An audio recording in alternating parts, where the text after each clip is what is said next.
Good afternoon and welcome to Lunch Break Live with Tea Party Patriots Action. I'm Bill Pasco, Tea Party Patriots man in Washington, and I am flying solo this week. Jenny Beth Martin is still traveling. Let's get right to it. I'll be giving you both the Washington Report and the calls to action. The Washington Report begins now. The House will come back today, while the Senate won't be back until Tuesday. Both chambers will stay in session until Thursday. In the House this week, the House comes back today with the first vote set for 5:30 p.m. At that time, the House is scheduled to consider 19 bills and resolutions, including a resolution to create a bipartisan task force to investigate the attempted assassination of former President Trump. On Tuesday and for the balance of the week, the House will consider H.R. 8997, the Energy and Water Development and Related Agencies Appropriations Act for FY 2025, H.R. 8998, the Department of the Interior, Environment and Related Agencies Appropriations Act for FY 2025, H.R. 8773, the Financial Services and General Government Appropriations Act for FY 2025, and H.R. 9027, the Agriculture, Rural Development, Food and Drug Administration and Related Agencies Appropriations Act for FY 2025. This week in the Senate will come back on Tuesday with the first vote set for 5:30 p.m. At that time, the Senate will proceed to a roll call vote on confirmation of the nomination of Colleen Duffy Kiko to be a member of the Federal Labor Relations Authority for a term of 5 years expiring July 29, 2027. Then, based on the Majority Leader's cloture filings, I'd anticipate we'll also see votes on the nomination of Kashi Wei to be a judge of the United States Tax Court for a term of 15 years, Adam B. Landy to be a judge of the United States Tax Court for a term of 15 years, and Margaret L. Taylor to be a legal advisor of the Department of State. Now to Iran. Speaking at the Aspen Security Forum on Friday, Secretary of State Antony Blinken reminded us why our choices of elected leaders are so important when he declared that Iran's breakout time, that is, the amount of time the mullahs would need to produce enough weapons-grade uranium for a nuclear weapon, quote, is now probably 1 or 2 weeks, end quote. That is the shortest breakout time U.S. government officials have ever referenced. Quote, where we are now is not in a good place, he said. Quote, they haven't produced a weapon itself, but that's something, of course, that we track very, very carefully, end quote. Blinken said it was the policy of the United States to prevent Iran from obtaining a nuclear weapon, and the Biden administration would prefer to stop that happening through diplomacy.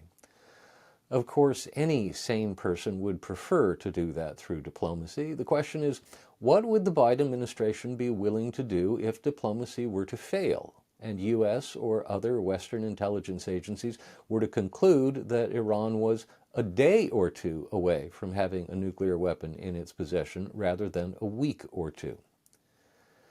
Now to the latest on the shooting aftermath. 8 days after the Secret Service's worst failure since John Hinckley shot Ronald Reagan, what's becoming clear is that the Secret Service is a dysfunctional agency more concerned with diversity, equity, and inclusion than in protecting the principles assigned to it. Congress wants to know more and is demanding answers, but Congress isn't alone. Last Wednesday, the Department of Homeland Security's Inspector General opened an investigation into the service's failure to prevent the attempt on President Trump's life. Meanwhile, the congressional investigations began this morning, with House Oversight Committee Chairman James Comer gaveling open a hearing featuring Secret Service Director Kimberly Cheatle. The House Homeland Security Committee has requested that Cheatle, Department of Homeland Security Secretary Alejandro Mayorkas, and FBI Director Christopher Wray testify at a hearing tomorrow, but that hearing has not yet been confirmed. While waiting to confirm the schedule for that hearing, members of the Homeland Security Committee are doing a site visit today to the site of the Trump shooting in Butler, Pennsylvania. The service is in trouble. Yesterday, the Washington Post reported that, and I quote, top officials at the U.S. Secret Service repeatedly denied requests for additional resources and personnel sought by Donald Trump's security detail in the 2 years leading up to his attempted assassination, at a rally in Pennsylvania last Saturday, according to 4 people familiar with the requests. Agents charged with protecting the former president requested magnetometers and more agents to screen attendees at sporting events and other large public gatherings Trump attended, as well as additional snipers and security teams at other outdoor events, said the people, who spoke on condition of anonymity to describe sensitive security discussions. The requests, which have not been previously reported, were sometimes denied by senior officials at the agency, who cited various reasons, including a lack of resources at an agency that has long struggled with staffing shortages, they said. Those rejections, in response to requests that were several times made in writing, led to long-standing tensions that pitted Trump, his top aides, and his security detail against Secret Service leadership, as Trump advisors privately fretted that the vaunted security agency was not doing enough to protect the former president, end quote. Stay tuned. Now to the update on will he stay or will he go?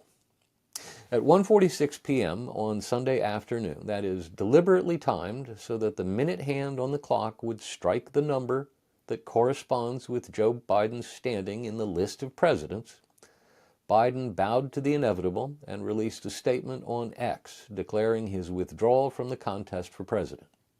In doing so, he released his delegates, who are now free to vote at the Democratic National Convention for any candidate they choose to.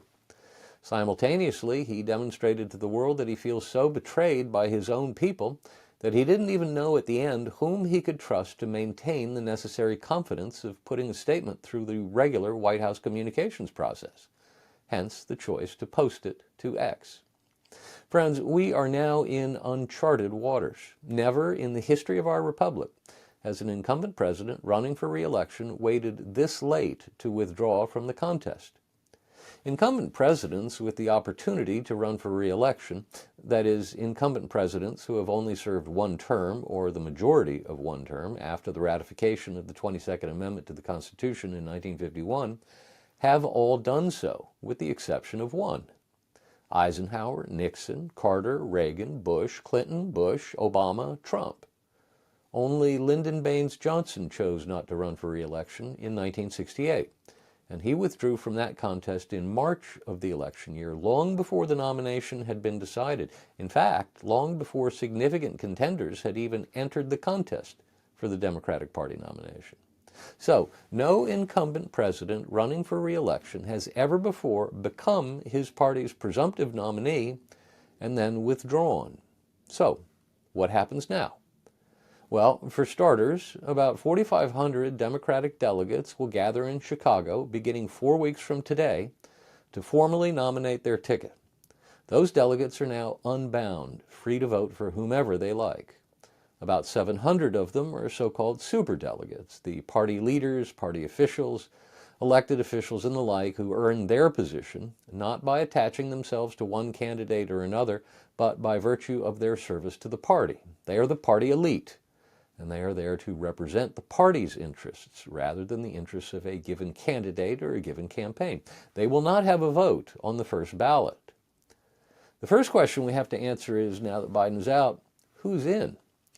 About half an hour after releasing his statement announcing his decision to withdraw from the contest, Biden officially endorsed his vice president, Kamala Harris, for president. Later in the afternoon, she announced she was running for president. So we know one candidate for the Democrat nomination is Kamala Harris. Not long after that, we began hearing from others whose names had been mentioned by the great mentioner. Rather than declare their own candidacy or even that they were mulling it, they bowed out and endorsed Harris. They include California Governor Gavin Newsom, Pennsylvania Governor Josh Shapiro, New Jersey Governor Phil Murphy, Transportation Secretary Pete Buttigieg. As Sunday progressed and the news spread, other party elites endorsed Harris. Senate Democrats like Elizabeth Warren, Patty Murray, Mark Warner, Mark Kelly, Tina Smith, and Sherrod Brown.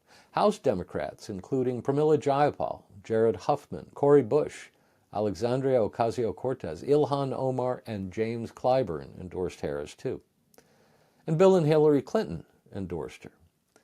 But other party elites did not. Barack Obama, for instance, did not endorse Harris on Sunday. Neither did former Speaker Nancy Pelosi, who engineered Biden's ouster in the first place. Nor did the two top Democrats in the Congress, Senate Majority Leader Chuck Schumer and House Minority Leader Hakeem Jeffries. None of them said Harris was a terrible candidate and the Democrats would be nuts to nominate her. They just didn't endorse her on Sunday. I think they didn't come out and endorse her yesterday because they were asked by some very smart person to hold off and endorse her today or tomorrow or later this week, to be part of an exercise in building momentum for a campaign that has less than 2 months to get itself in shape before voters begin casting ballots, and more importantly, to reduce the feeling, to mitigate the feeling that this was a case of the party bosses throwing Biden overboard and installing Harris in his place. Democrat primary voters be damned. Based on the reactions we saw yesterday, Kamala Harris will be the Democrat nominee, so we're not going to spend any time considering other options. Democrats will gather in Chicago 4 weeks from today, but they may choose to nominate their ticket before then by means of a virtual roll call. They were originally planning to do this anyway for reasons we don't need to go into now, but they may decide to follow through with this plan even though the situation has changed. That still leaves an awful lot of questions for Kamala Harris. Who should she choose as her vice presidential running mate? What strategy should she follow in order to maximize votes in the Electoral College? For instance, Biden had one route to 270 votes in the Electoral College, and only one. Start with the 19 states that almost always vote Democrat, and then win Pennsylvania, Michigan, Wisconsin, and pick up the one electoral vote that belongs to Nebraska's 2nd Congressional District. That would have gotten Biden precisely 270 votes, the minimum number of electoral votes necessary to win a presidential election. That map was predicated on the belief that Nevada, Arizona, Georgia, and North Carolina were already beyond the Democrat campaign's reach. But with Harris at the top of the ticket, that could put North Carolina and Georgia back in play in a way that Biden never could. That's because Harris is black, and North Carolina and Georgia have significant populations of black voters. If you're going for North Carolina with its 16 electoral votes, maybe you consider putting the outgoing Democrat governor, Roy Cooper, on the ticket as your running mate. He's run for statewide office 6 times in that state. His won-loss record is 6-0. Or maybe you put a Mark Kelly on the bottom half of the ticket, and you count on the fact that he's a very popular senator from Arizona to hold on to Arizona's 11 electoral votes. Or there's the more traditional play. Pick a Rust Belt governor, either Michigan's Gretchen Whitmer or Pennsylvania's Josh Shapiro. Whitmer put out a statement yesterday declining the bottom of the ticket, but would she really say no if Harris's new team decided Whitmer was their first choice and they got Barack Obama and Bill Clinton to lean on her? And Shapiro has looked very good in the briefings he's done for national media on the follow-up to the attempted assassination of former President Trump a week ago yesterday in Butler, Pennsylvania. What Harris needs is a theory of the case that fits her. She's a former prosecutor, and her opponent is a convicted felon. It doesn't make any difference for her purposes that the conviction is going to be overturned by an appeals court, because it was a kangaroo court running a Kafkaesque trial, trial on absurd and unconstitutional charges. Her advertising machine will use the phrase convicted felon to describe President Trump. The simple fact that the Democrats have swapped out the top of the ticket should be worrisome to Trump supporters. This thing is not in the bag, not by a long shot. I've had experience with switcheroos. In fact, when the Democrats pulled the Torricelli switcheroo back in 2002 and swapped out their losing Senate candidate with just 35 days left in the campaign, I was the campaign manager for the Republican candidate. And current Trump co-campaign manager Chris LaCivita was the political director that cycle at the National Republican Senatorial Committee. 2 years later, LaCivita was the general consultant for Jack Ryan, the original Republican candidate for U.S. Senate in Illinois, who faced off against Barack Obama in his first race for the Senate. Ryan dropped out of that race after winning the primary, and we had to come up with a replacement candidate, who some of you may remember ended up being Alan Keyes, who went on to lose by the biggest margin since the invention of democracy. The point is, Trump's co-campaign manager, Chris LaCivita, has had personal and direct experience with candidate swaps. And I guarantee you he's learned his lessons. He knows that the next 4 weeks, before the Democrats gather in Chicago, will be absolutely crucial to the outcome of this race. The team that defines Kamala Harris to the nation is the team that's very likely to win this race. The Trump team will seek to define her in several ways. First, she will not be allowed to distance herself from the failing Biden administration. Expect to hear the phrase Biden-Harris administration a lot from Republican surrogates and spokesmen and women. In fact, they'll say it so often, it'll be as if she's got a new first name. It won't be Kamala anymore. It'll be Biden. She'll be Biden-Harris from now on.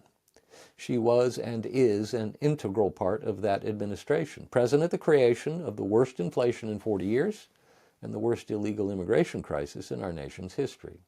She was right by Biden's side when he mismanaged the horrible withdrawal from Afghanistan, a foreign policy failure so bad it proved provocative to our foreign adversaries. She will not escape Biden's gravity, no matter how hard she tries. Second, they will try to tag her as being responsible for the terrible policies of the Biden-Harris administration. That will be made easier by the fact that Biden gave her some real responsibilities. For instance, Biden actually appointed her the border czar, and we all saw how well that worked out.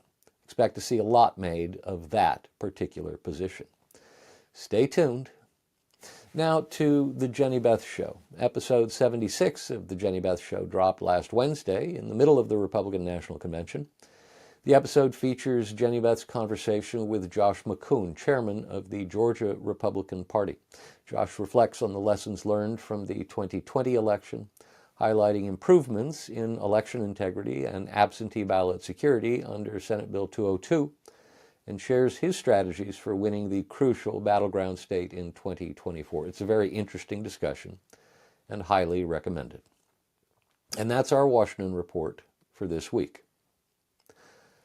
Now, turning to the call to action. This weekend, Joe Biden announced he's stepping down from the presidential race and endorsing Kamala Harris as his successor. While this change was somewhat expected, it does not mean we automatically win. Underestimating the campaign for Kamala Harris would be a colossal mistake. The mainstream media, Hollywood, the government bureaucracy, and every Democrat elected official will work hard to bolster her image and story. They will likely cover for her even more than they did for Joe Biden. Changing the Democrat nominee does not guarantee a Trump win. It presents a new challenge as the focus shifts from Biden's failures to Harris's failures, especially as the border czar. There's also the possibility the Democrats could replace her with a more favorable candidate. The point is, it doesn't matter who the Democrat nominee is. Our mission remains the same. We must get out the vote for President Trump. The only way to avoid another election disaster is by overwhelming the polls with Trump votes. This means helping Trump voters make a plan to vote and ensuring they follow through. You are the key to this strategy and our victory in November.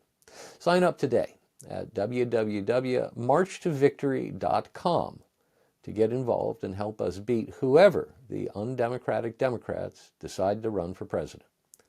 As always, if you have any questions, you can email us at jenny.beth@teapartypatriots.org. That's jenny.beth@teapartypatriots.org. And if you want me to answer any questions on air, just put "for broadcast" in the subject line of the email. Well, that's our broadcast for this week. Thanks for tuning in. Until next week, be well and be active.